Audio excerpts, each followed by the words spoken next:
एक कुर्बानी हज़रत इब्राहिम जी कुर्बानी ऐं एक कुर्बानी इन नबी जी कुर्बानी खां बि अञा वधीक अज़ीम आहे। इब्राहिम जी कुर्बानी अल्लाह ताला जे फर्ज़ंद जे ज़रिए सां उनखे इम्तिहान में विधाईं।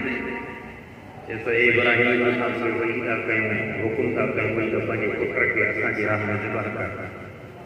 टे ॾींहं मुसलसल चलंदा था पुछनि 8 ज़िलहज 7 8 ऐं 9 ऐं 10 वारे ॾींहं ते हज़रत इब्राहिम मुकम्मल इरादो कयो।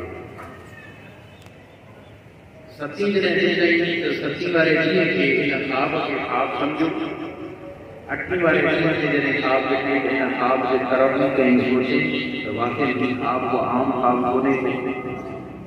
9 वारे ॾींहं ते हज़रत इब्राहिम इन शइ जो इल्म हासिल करे वरितो त इहो जेको ख़्वाब आहे इहो ख़्वाब न आहे, अल्लाह जो हुकुम आहे। ख़ुदा जो हुकुम आहे त मां इन कम खे अंजाम ॾियां, मुंहिंजे रब जी रज़ा इन में आहे त मां पंहिंजे अज़ीज़ तरीन पुट हज़रत इस्माईल जी कुर्बानी ऐं मकाम सही जे तरफ़ निकिता। 10 वारे ॾींहं ते जॾहिं उन मकाम ते पहुता फलम्मा बलग सअय क़ाल या बुनय्य इन्नी अरा अना अज़बहुक, ऐं मुंहिंजा पुट मां ख़्वाब में ॾिसां थो त मां तोखे ज़िबह थो कयां। फंज़ुर माज़ा तरा, मुंहिंजा पुट तूं ॿुधाए तूं छा थो सम्झे। छो जो हज़रत इस्माईल को आम इंसान हो। पंहिंजे बीवी चई बाबा قال يا أبت افعل بما تؤمر، ऐं मुंहिंजा बाबा जंहिंजो हुकुम अथई उनखे अंजाम ॾे, मां क़ुर्बान लाइ तयारु आहियां, मां क़ुर्बान थियण लाइ तयारु आहियां। जॾहिं जनाब इब्राहिम इहे जुमला ॿुधा त पीउ खे पुट चए थो त सतजदुनी इंशाअल्लाह मिन अस्साबिरीन, बाबा क़ुसम से मां सब्र बि मां कंदुसि, क़ुसम से मां सब्र बि मां कंदुसि। ऐं इन सब्र जो मयार इहो हूंदो जो तुंहिंजे तमामु वजूद खे मां इन अंदाज़ में राहत बख़्शंदुसि जो पाण राज़ी थी वेंदे त मूंखे पुटु राज़ी करे छॾे, मूंखे सब्र जे उन मक़ाम ते पाईंदे। अल्लाह साईं इन क़ुर्बानीअ खे कन्वर्ट करे छॾियो हिकु जानवर जी क़ुर्बानी। उनजी कुझु वजूहात के शरीयत में या तारीख़ में ज़िक्र थियल आहे। उनमें वॾियूं वजूं इहे हुयूं त हज़रत इब्राहिम दुनिया में तमामु हिकु दिलि बर्दाश्ता ऐं दिलि जो एतिरो वीचारो खबीस इंसान हो जो हर इंसान ते रहम करणु पसंदि करे। पर उनजे साम्हूं पुट जी क़ुर्बानी जो कराइणो आहे त पाण खे अखियुनि ते बचियूं ॿुधाई, पुट खे बचियूं ॿुधाई ताकी इन क़ुर्बानी थींदे इब्राहिम इन क़ुर्बानी खे ॾिसे न। अच्छा, शरीयत मौत में छा कयो? शरीयत हुकुम फरमाए त जेको बि पंहिंजो जानवर क़ुर्बान लाइ ज़िबह थो कराए उनजे लाइ मुस्तहब आहे त पंहिंजे जानवर खे ज़िबह थींदे पाण अखियुनि सां ॾिसे, पंहिंजे जानवर खे पंहिंजे अखियुनि सां ज़िबह थींदे पाण ॾिसे। हज़रत इब्राहिम छा करे पंहिंजे अखियुनि ते पटियूं ॿधनि ऐं पुट जे अखियुनि ते पटियूं ॿधनि ऐं पाण इन क़ुर्बानी खे ॾिसण सां गुरेज़ कयो। अल्लाह जो इब्राहिम इहो अंदाज़ जो पंहिंजे पीउ खे रिश्तत वारो आहे। असांजो हुकुम इन खां अञा मथे, असांजो हुकुम इन खां मथे ॿुधो। हज़रत इब्राहिम जी छड़ी हलाई, आवाज़ आहे त इब्राहिम घबराए न, तुंहिंजी पटी ॿधण जी ज़रूरत न आहे, तुंहिंजो पुटु सालिमान क़ुर्बानी जानवर जॾहिं पुटु ॾिठई त पीउ खे ख़ुशी थी, पर उन झटके में सोचे थो परवरदिगार छा मुंहिंजी क़ुर्बानी क़बूल करिणी। जेको इब्राहिम जेको अंदाज़ कयो अथई इन अंदाज़ जी क़ुर्बानी ॾियण जे लाइ हिकु हस्ती आहे जे आवाज़ ॾेई करे चयो परवरदिगार इनखे माफ़ करे, मां क़ुर्बानी इनखे माफ़ करे, मां क़ुर्बानी ॾींदुसि। आवाज़ कुदरत आई वो फ़दई न हुजे ज़िक्र इब्राहिम परेशान न थी, तुंहिंजे नस्ल मां हिकु अहिड़ो इंसान आहे जंहिं इन क़ुर्बानीअ खां कभी अज़ीम क़ुर्बानी जो वाइदो कयो। इब्राहिम पंहिंजे अखियुनि ते पटियूं ॿधंदई ताकि पंहिंजे पुट खे ज़िबह थींदे न ॾिसे। हुसैन चए थो त मौला मां पंहिंजे अखियुनि सां पंहिंजे वजूद सां अकबर खे लहंदे ॾिसंदुसि। क़ुर्बानीअ जो मयार अल्लाह वटि जेकी क़ुर्बानी अज़ीम हूंदी आहे उनजो मक़ाम बुलंद हूंदो आहे। ऐं हज़रत इब्राहिम जो पुटु जनाब हाजरा जो घोड़ कंदा जॾहिं नमरूद जी क़ैद खां जनाब इब्राहिम कंप्रोमाइज़ करे कमिटमेंट करे ॿाहिरि निकिता त नमरूद चयो त हिते मिस्र छॾे वञ, हे बाबिल छॾे वञ ऐं हलियो वञे कंहिं ॿी वादीअ में ताकी असां पंहिंजी तबलीग ते मुहैया रहूं ऐं तूं पंहिंजी तबलीग खे ध्यानु वणे कर। रिवायत में अचंदा इहे त हज़रत इब्राहिम पंहिंजो सॼो माल असबाब खयो ऐं बीबी सारा जेका हुयसि जेका मासीअ जी धीउ हुयसि ऐं बाद में उन जी ज़ाल आहे उनखे हिकिड़ो ताबूत ठाराए उन ताबूत में विझी करे हज़रत इब्राहिम सफ़र पियो करे। जॾहिं सफ़र कई त रस्ते में शाम जे बादशाह जा कुझु सिपाही वञी मिलिया। शाम जो बादशाह उन वक़्तु अरारा नाले को बादशाह हुआ। उन्होंने हिनजी तलाशी वरिती त हिन ताबूत जे वेझो उन्हनि खे इब्राहिम वञणु न पियो ॾिए। हू चवनि पिया त असांखे ॿुधाए हिन ताबूत में छा आहे? चइबो त हिन ताबूत में इब्राहिम जी गैरत लिखियल आहे।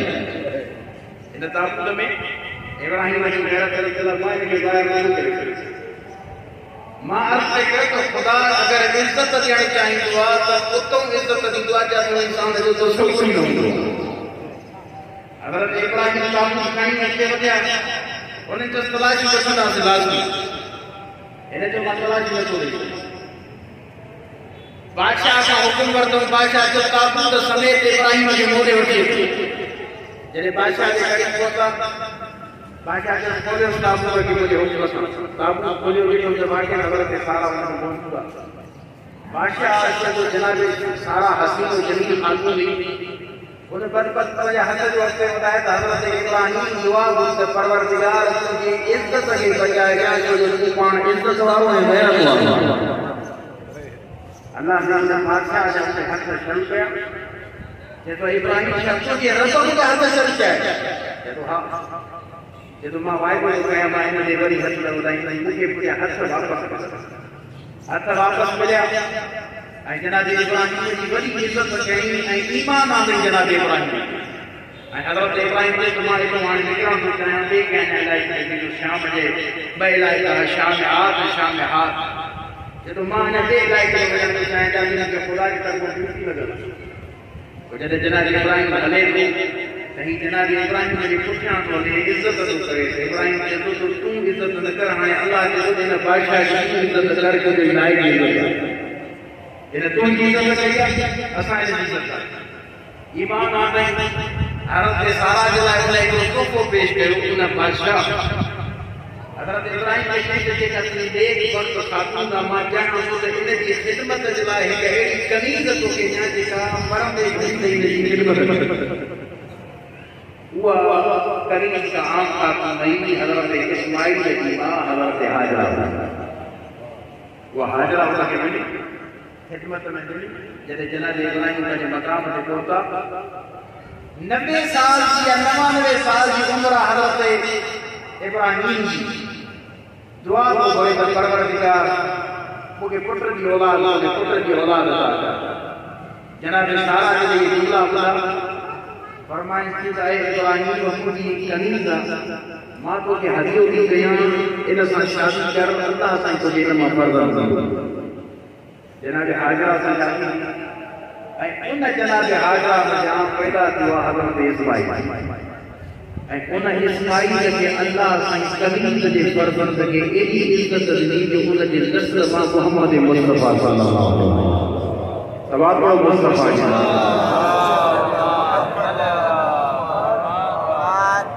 उन जे सब्र जो कमाल इहो थियो त बाबा खे हिन दुनिया में तमामु सादा बचा पाईंदी सब्र करण वारा पाईंदी। अजीब तरह हज़रे में इन कमाल जा हुया जो इन सब्र का कमाल जो सब्र दिखाई करे अल्लाह से उनकी कुर्बानी की कुर्बानी अजीम थे। ऐं अॼु जे ॾींहुं जेके कुर्बानी जा अहकाम आहिनि जेके दोस्त कुर्बानी कंदा पिया कुर्बानी जे लाइ जेके अफ़राद मिला ने अॼु जे दौरान उन्हनि खे खपे त सिज उथण खां बाद नमाज़ में इंतज़ार कर उन खां बाद कुर्बानी कर। असां जेके मिना खां परे आहियूं हिते मुख़्तलिफ़ ममालिक में मुल्कनि में असां जा मुस्तहब इहो आहे त जीअं सिज उभरे कुर्बानी अदा थिए। ऐं उन्हनि जे लाइ हुकुम इहो आहे त 3 ॾींहंनि ताईं मुसलसल क़ुर्बानी करे सघनि था।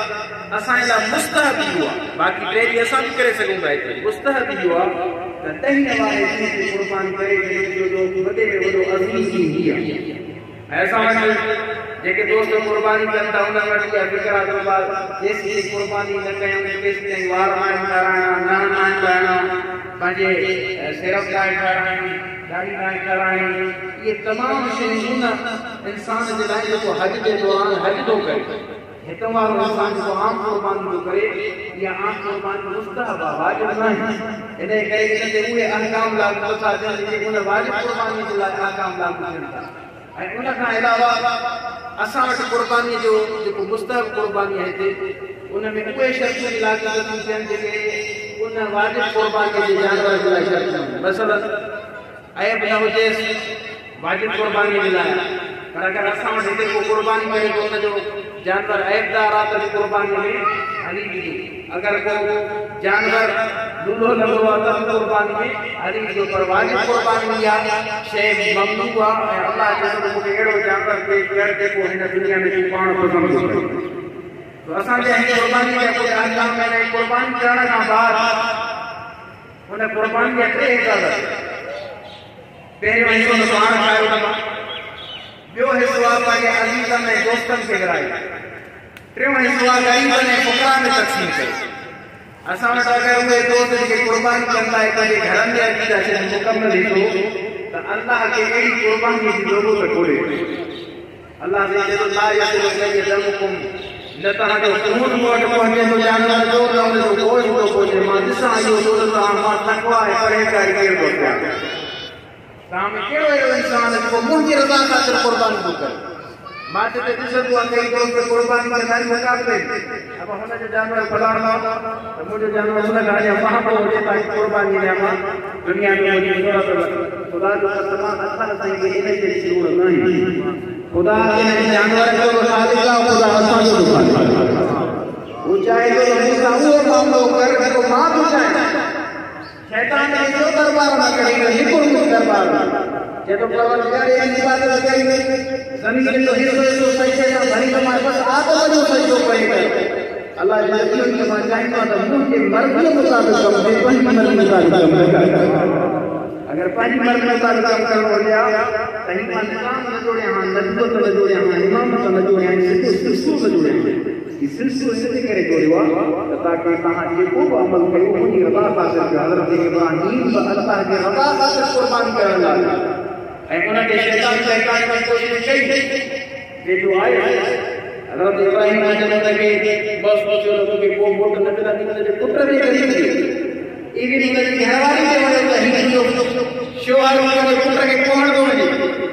हज़रत हाजरा टे पत्थर खणी शैतान खे हयात ॾिठी त बिल्कुलु नबीअ जे मुक़ाबले में उनखे हाणे यकीन थी वई शैतान। हिन दुनिया में जेको बि अमल कयो ख़ुदा ख़ातिर कयो, अल्लाह जी रज़ा ख़ातिर कयो। दुनिया जी लेखा जे लाइ अगरि कोई बि अमल कयो ख़ुदा वटि हुनजो कोई अजर कोन्हे। क़यामत वारे ॾींहुं कहिड़ो हुकुम जंहिंजे हथनि में पंहिंजो नामा अमाल ऐं सॼे हथनि में ख़ुशबू वरी मां जन्नत वेंदुसि। आवाज़ मुक़ररु हिन नामे अमाल खे खोल ऐं ॾिस जॾहिं खोली नामे अमाल मुकमल ख़ाली मुकमल साफ़ कने जॾहिं परवरदिगार आहे त सलामी आहे न कौमी आहे न हक़ी ऐं मुंहिंजा परवरदिगार हज था कया, मुंहिंजो रोज़ा था कया, मुंहिंजी नमाज़ था कया, मुंहिंजो जिहाद था कया, मुंहिंजी ज़कात, मुंहिंजो ख़ुर्ब, मुंहिंजी क़ुर्बानी था कया। आवाज़ अगर मुंहिंजे लाइ करे हाणे यकीन न में लिखल हुजे छो जो मुंहिंजे लाइ इन करे तहरीक कोन्हे। जेको बि अमल कयो अल्लाह ताला करण जी कोशिशि कयो पंहिंजी क़ुर्बानी सां घटि फ़क़ीरनि ऐं मिसकीननि खे, छो जो जेको पाण वठी क़ुर्बानी करे थो वठी खाइण जो छा करे उहो इंसान वठी सघे त कंहिं तरह ते उन्हनि खे ऐं पाण हुन मां एतिरो खाओ त तव्हां काई हज़म करे छॾे फिर भी बढ़ने की जरूरत कोई नहीं। बिस्मिल्लाह